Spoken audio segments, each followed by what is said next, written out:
안녕하세요. 오늘 당신께서 보내주신 자료들을 좀 살펴보려고 하는데요. 흥미로운 내용이 많더라고요. 네, 저도 봤습니다. 일본 고령층을 위한 한국 기업 기술, 또 빅테크 기업들의 AI 관련 인력 감축 소식, 그리고 한국 정부의 새로운 계획까지. 네, 그 XAAS 계획 말씀이시죠? 맞아요.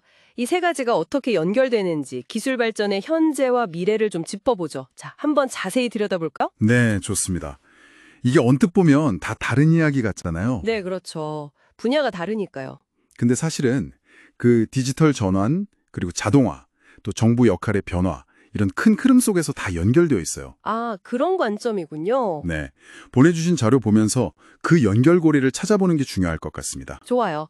그럼 먼저 4CS 이야기부터 해볼까요? FOCS. 네, 국내 전자문서 기업인데 경력이 30년이나 됐네요. 이 회사가 일본 호쿠오카 박람회에서요. 어르신들을 위한 디지털 민원 창구 시스템. 아, 그 창고 DX요? 네, 맞아요. 창고 DX 솔루션을 선보였다는 건데 특히 그 사용자 인터페이스, UI, UX를 아주 쉽게 만들었다는 점이 인상 깊었어요. 그렇죠. 어르신들도 그냥 보고 바로 쓸 수 있게끔요. 이게 기술만 내세운 게 아니라 좀 배려가 느껴진달까? 네, 바로 그 지점이 아주 흥미로운 부분입니다. 기술이랑 사회적 필요가 딱 만나는 거죠. 아하. 뭐 자연어 인터페이스라든가 터치 기반의 직관적인 UI 이런 게 고령층 사용자 경험 설계에는 정말 핵심이거든요. 네, 그렇죠. 복잡하면 못 쓰시니까. 단순히 편리하다? 이걸 넘어서 일본의 그 심각한 고령화 문제 있잖아요. 네, 심각하죠. 저기에 대한 기술적인 해답을 좀 찾아보려는 시도라고 볼 수 있어요. 다른 나라 사례도 있긴 합니다. 뭐 일본 후지츠의 AI 창구 자동화라던가 아, 비슷한 게 있군요. 네, 싱가포르 겁테크의 원 서비스 앱 같은 것도 있고요. 근데 포시에스는 우리가 잘하는 거, 그러니까 한국의 전자문서 기술, 이걸 기반으로 일본의 B2G 사스 시장을 공략하는 거죠. B2G 사스요? 정부 대상 서비스형 소프트웨어? 네, 맞아요. 정부기관의 구독형으로 소프트웨어를 제공하는 시장, 거기에 집중하는 전략입니다. 기술이 사회 문제 해결에 기여하는 좋은 사례네요.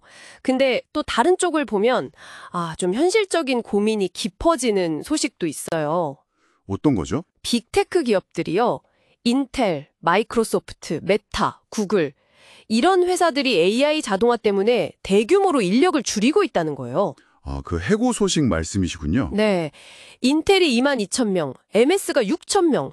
와, 이게 숫자가 정말 어마어마하네요. 네, 규모가 상당하죠. 특히 그 엔트로픽이라는 회사 CEO가 AI가 전체 코드의 90%를 작성 중이다. 이렇게 말했다는데, 와, 이거 개발자분들은 정말 충격이 크실 것 같아요. 네, 그렇죠. 상당히 직접적인 영향이죠. 이게 그냥 비용 줄이기를 넘어서는 어떤 더 큰 변화의 시작 아닐까요? 네, 그렇게 볼 수 있습니다. 이건 그 코드를 전문적으로 짜는 AI 모델, 그러니까 코드 생성 LLM이라고 하죠. 네, LLM. 그리고 스스로 작업 계획 짜고 실행하는 에이전트 시스템. 이런 것들이 발전하면서 나타나는 직접적인 결과로 봐야 해요. 에이전트 시스템이요. 네. 자료에도 언급된 데빈이나 구글의 툴포머 같은 AI 개발 도구들 있잖아요. 네, 들어봤어요. 이런 것들이 점점 사람의 개입을 줄이는 방향으로 가고 있어요. 뭐 스탠퍼드 대학 연구도 그렇고요. 툴 어그멘티드 LLM 에이전트 연구처럼요. 그럼 일자리는 정말 줄어드는 건가요? 물론 단기적으로는 고용 불안이 커질 수밖에 없어요. 그건 사실입니다. 하지만 좀 더 크게 보면요. 이런 LLM 기반의 SaaS나 에이전트 시장 자체는 계속 커질 거라는 전망이 우세해요. 아, 시장은 오히려 커진다. 네, 그러니까 기술 발전 방향을 계속 주시하는 게 중요합니다. 그렇군요. 이런 자동화, 인공지능 흐름이 기업의 고용 형태도 바꾸고 또 정부가 서비스를 제공하는 방식에도 영향을 미치는 것 같아요. 맞습니다. 근본적인 변화를 요구하고 있죠. 바로 여기서 이제 한국 정부의 XAAS 추진 계획이 나오는 거군요. 네, 타이밍이 그렇죠. 공금 AI 클라우드 산업을 키우겠다면서 6개의 새로운 XAAS 플랫폼을 개방하고 이걸 민원이나 복지 같은 공공 서비스에 적용한다고요. 근데 XAAS 이 말이 아직은 좀 낯설어요. 저도 그렇고 아마 들으시는 분들도. 네, 그럴 수 있습니다.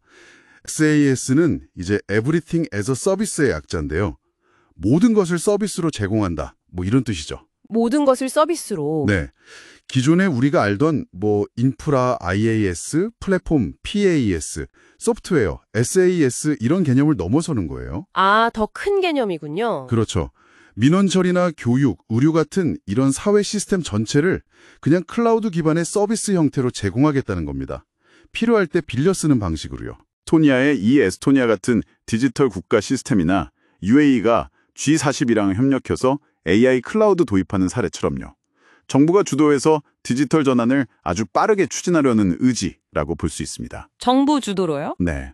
이게 결국은 공공 서비스의 효율성 그리고 접근성을 어떻게 최대로 끌어올릴 거냐, 이 중요한 질문이랑 연결되는 거죠. 효율성과 접근성, 중요하죠. 물론 이 과정에서 국내 IT 서비스 기업이나 LLM이나 컨텐츠 AI 관련 기업들한테는 이게 또 새로운 사업 기회가 될 수도 있고요. 그렇겠네요. 새로운 시장이 열리는 거니까.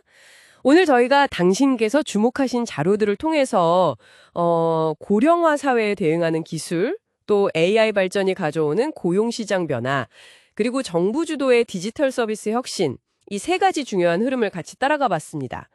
기술이 정말 빠르게 사회 곳곳에 스며드는 느낌이네요. 맞습니다.